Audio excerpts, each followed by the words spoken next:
what I would say to our brothers and sister veterans is you got to stay skeptical. If it gives you anything, I don't recognize this person, whatever, especially text messages. Why is this dude texting me? This is weird. Right. Do not click on the button. Do not click. It is bad news.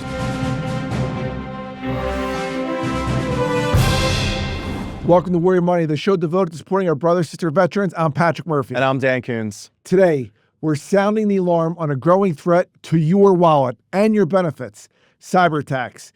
In the wake of recent global tensions, we're talking about Operation Midnight Hammer. We're seeing how there's an Iranian counterattack on our interest. But we want to give you the tools, the tactics, and the intel you need to keep your finances and data safe. Welcome to Warrior Money. All right, Dan, listen, we had 2 weeks ago, Israel attack, Operation Red Lion. Last week, we had, obviously, Operation Midnight Hammer, where we hit 3 nuclear facilities in Iran.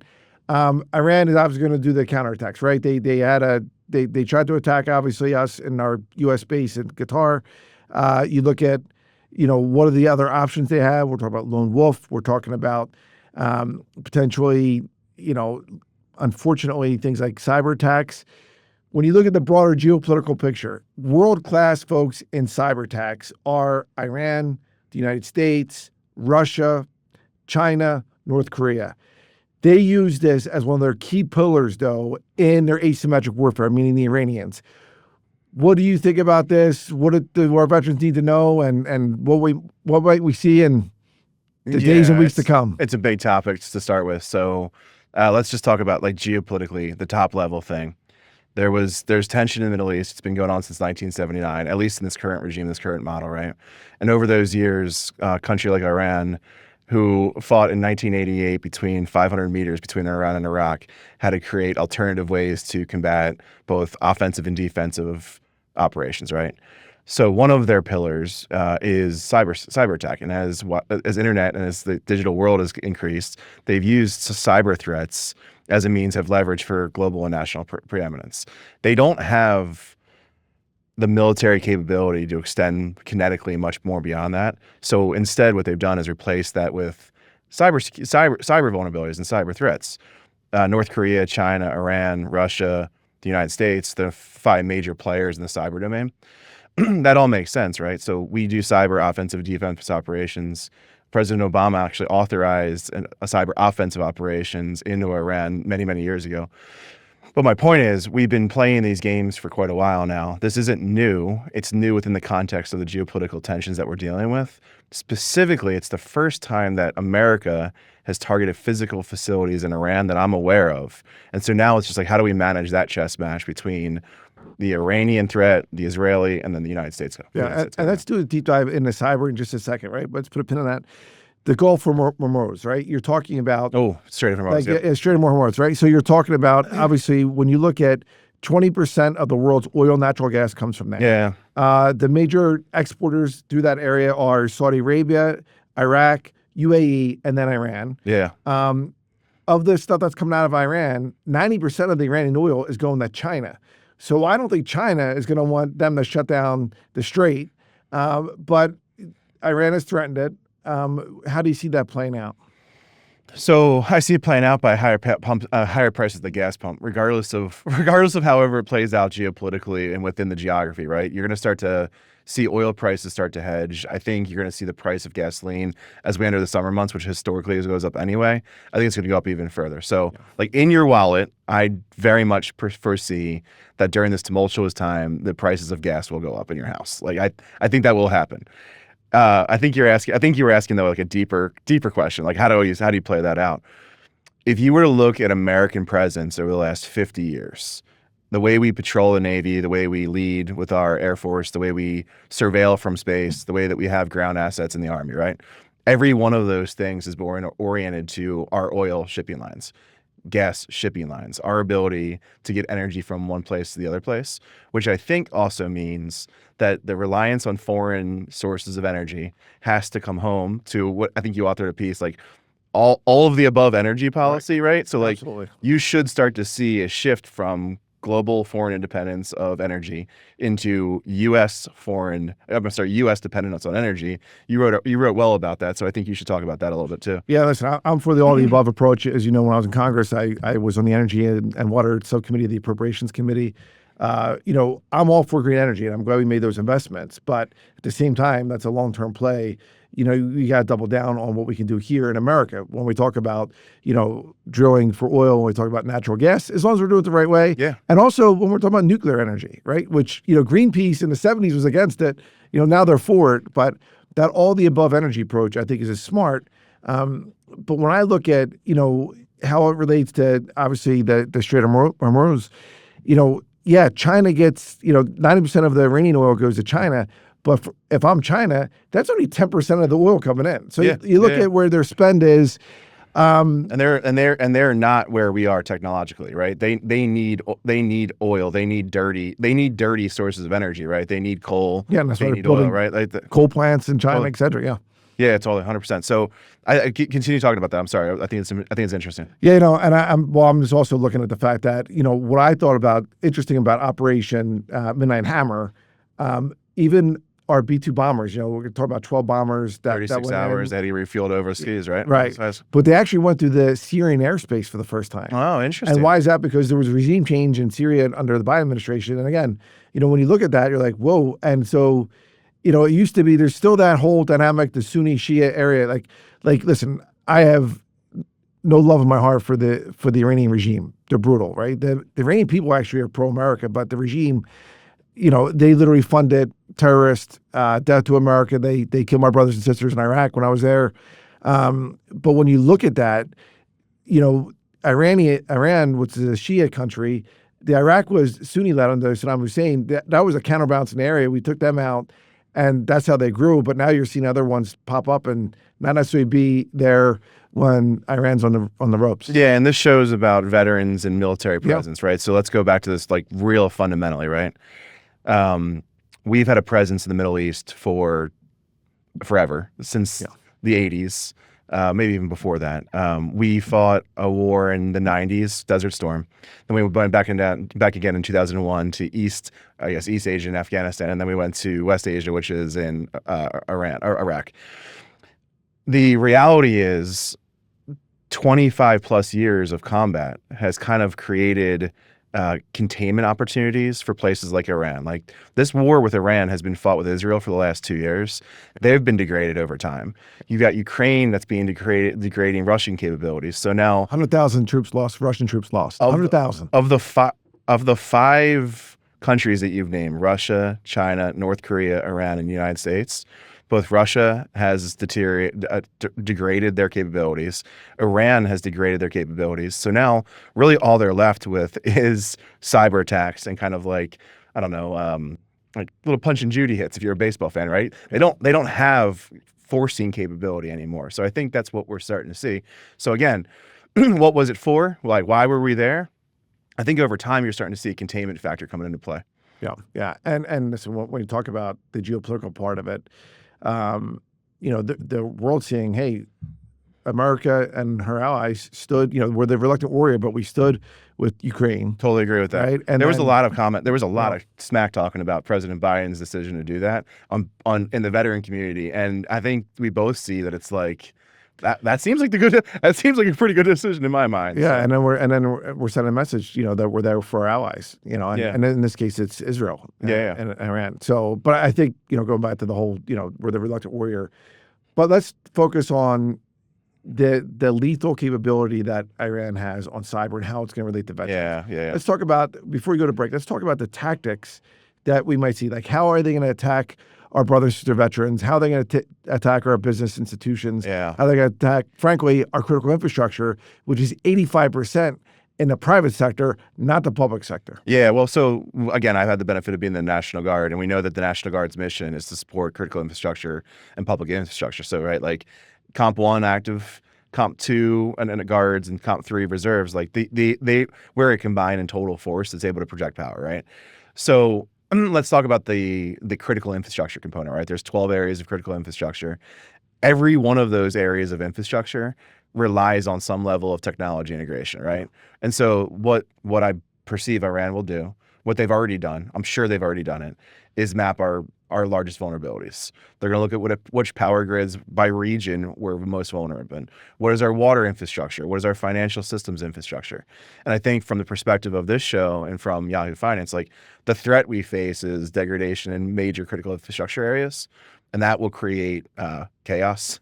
Because if I lose power for a day, my 3 little kiddos are not doing so hot. Right. But like, I think that's the real issue that I'm most concerned about. But at the individual level, right?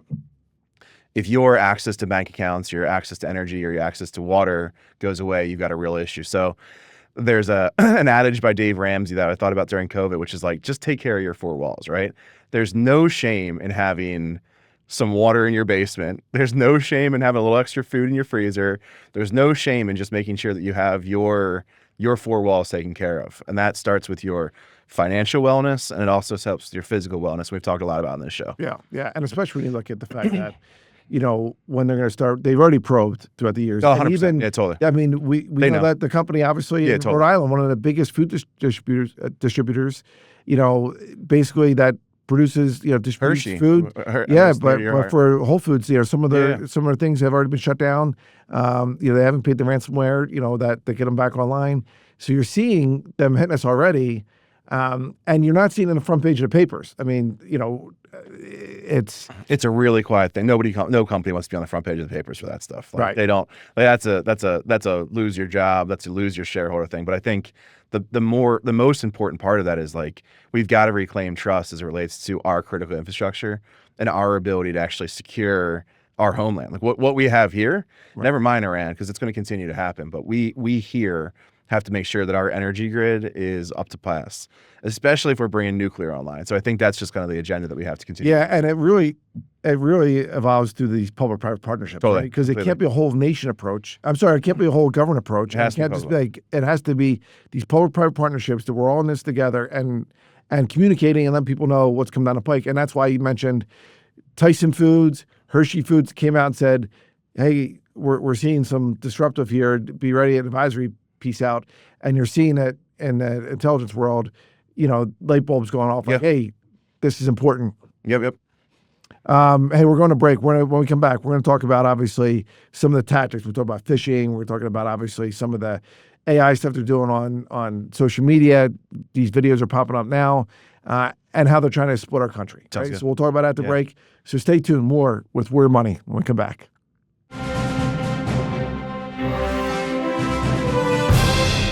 Welcome back. So now let's focus on what matters the most. Simple, effective ways to keep your finances and personal information safe from cyber attacks.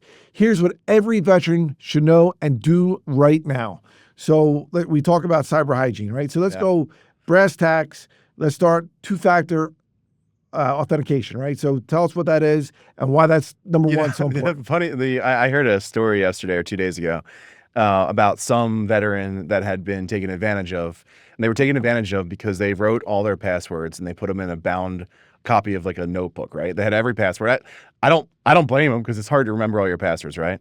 So the easiest thing that you have to concern yourself with is, how do people get access to my accounts the old-fashioned way? Like, do they know my password and can they authenticate it, right? Let's make sure you're buttoning down that hatch real tight. Just make sure that that's right. Second thing is strong and unique passwords, by the way. Yeah. Unique. Don't keep them the same one for everyone. Yeah. So, right. So, but you can also take advantage of all the encrypted options for strong passwords and all those other great things that are starting to come out, right? And frankly, we have another veteran-led organization like ID.me or Journey.ai that's doing authentication work for the front end of websites and others in the first place. So there's tools that we can leverage that are going to continue to proliferate. But the second part of it is and this is a military thing, right? So the first one is just make sure they can't come in the house in the first place. The second thing is make sure you know what's in your house. Yeah. So check your accounts. Just make sure that you have some level of alert. Like, if your bank account draws 10 grand and you didn't do it, you should probably alert it immediately if that happens, right? That's the first thing. And I know Bank of America has done a great job with it. Chase has done a great job with it. I get notifications if we're spending food money at Rita's for the 5th time in a day. They're like, "Are you sure this was you?" I get it, but it's like that. Those are the things. It's the awareness and it's the protect your house in the first place. I think the third and the fourth things are a little bit more. I think a little bit harder for us to start to see, especially in the this age of AI trust, which is what we've talked about a lot, like you got to be really careful what you click. And you got to be really careful what you click in your email.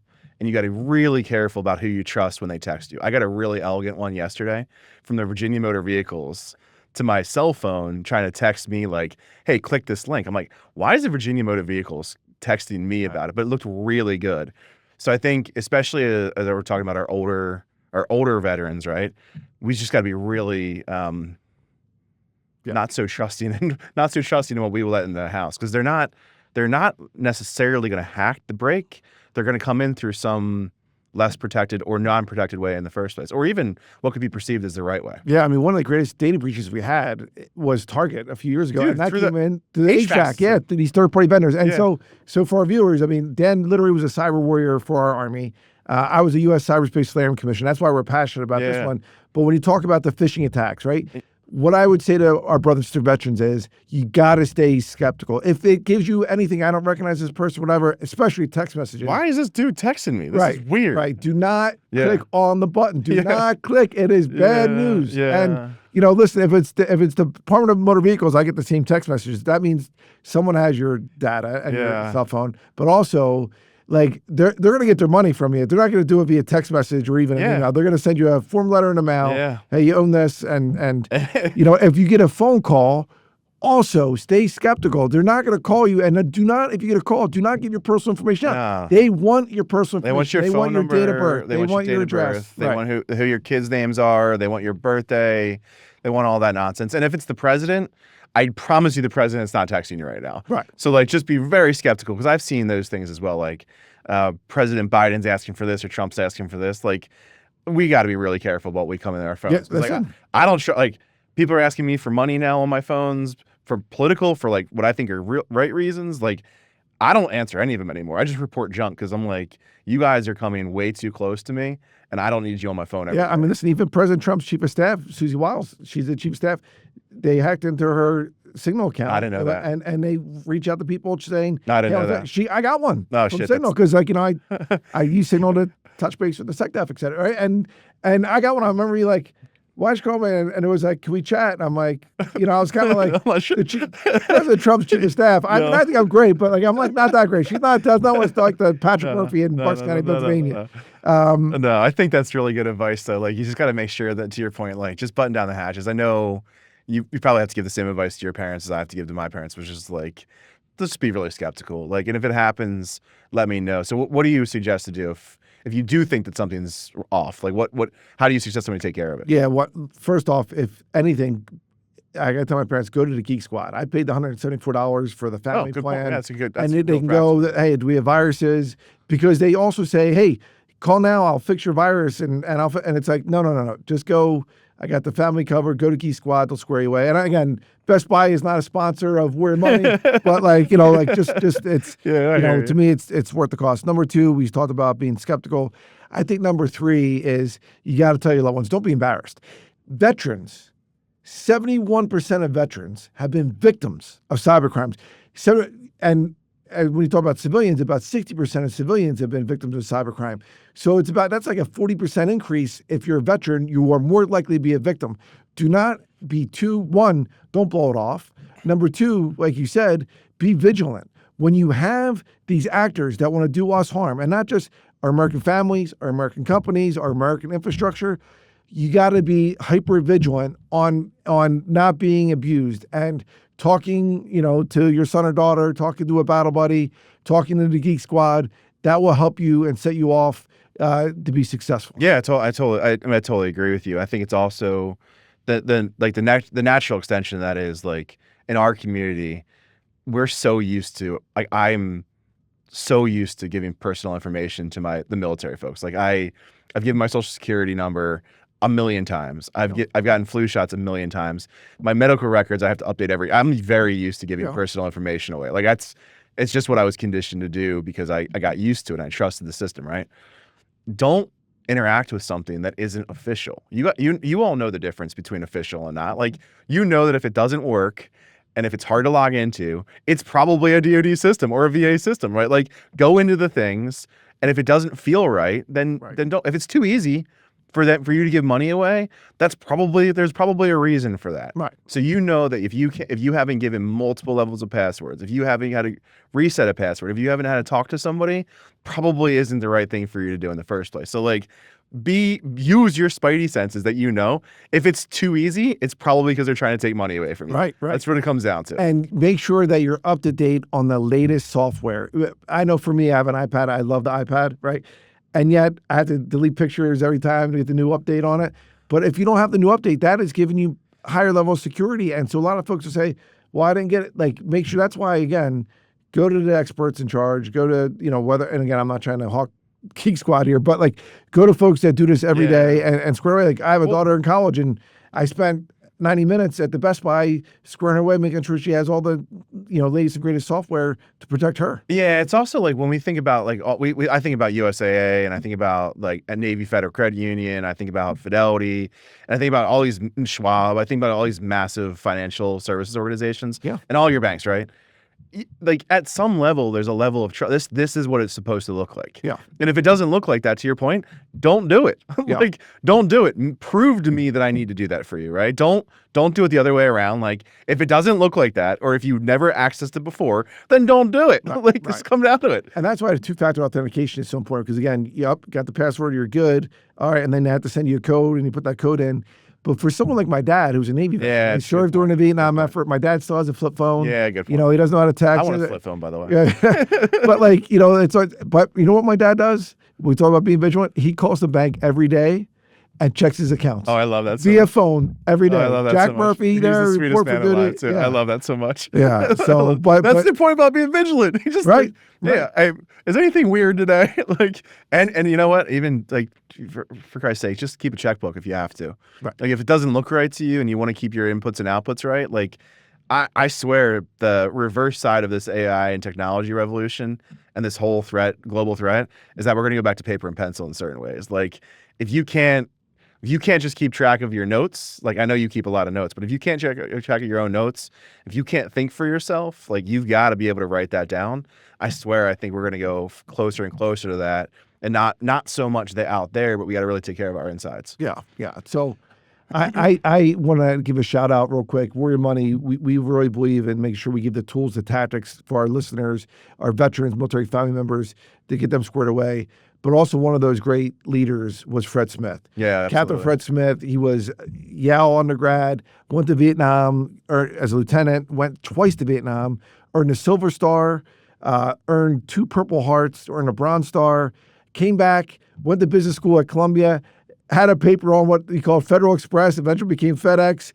Literally changed the game on logistics. Yeah. What are your thoughts real quick? We just lost him recently. I mean, everything about this is finding your purpose post-service, right?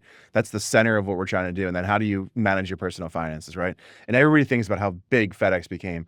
He saw logistics, global logistics, when he was a private, I think he was a private in the Army in Southeast Asia, right? Like, Marine. Yeah, he was a Marine. Yeah, I'm sorry, a lieutenant. Yeah, you saw that. He saw that experience, and he's like, I think I can do that. In the smallest of worlds, I know some of his early investors, and like, just this whole opportunity to take a great idea and a great person, combine that with capital, and then grow this world-changing thing is just an incredible testament. Yeah, and I think, and he always would pay forward. Like, he's always talking and helping our brothers. They were a client of mine when I lived in Tennessee, and they're just like so great, and everybody that works there just believes in the organization. It's an interesting place to work. Yeah, and one other thing too is like, because he's a pilot, he was able to, he really learned. Pilot, right. And in Memphis, Tennessee, he would fly at night because it was cheaper. And it wasn't. So when you look at it, I think it's interesting. Hey, next week we're talking about vets and tech next week. Quick thoughts? We need it. Yeah. We need it. Yeah. We need it. No doubt. Listen, it's going to be an awesome show next week. So listen, that's our show. Listen, subscribe, and review Warrior Money on Apple Podcasts, Spotify, wherever you hear podcasts, and share it with your friends and family. Or find us at Yahoo Finance. I'm Patrick Murphy. And I'm Dan Kunze. We'll see you again next week. This content was not intended to be financial advice and should not be used as a substitute for professional financial services.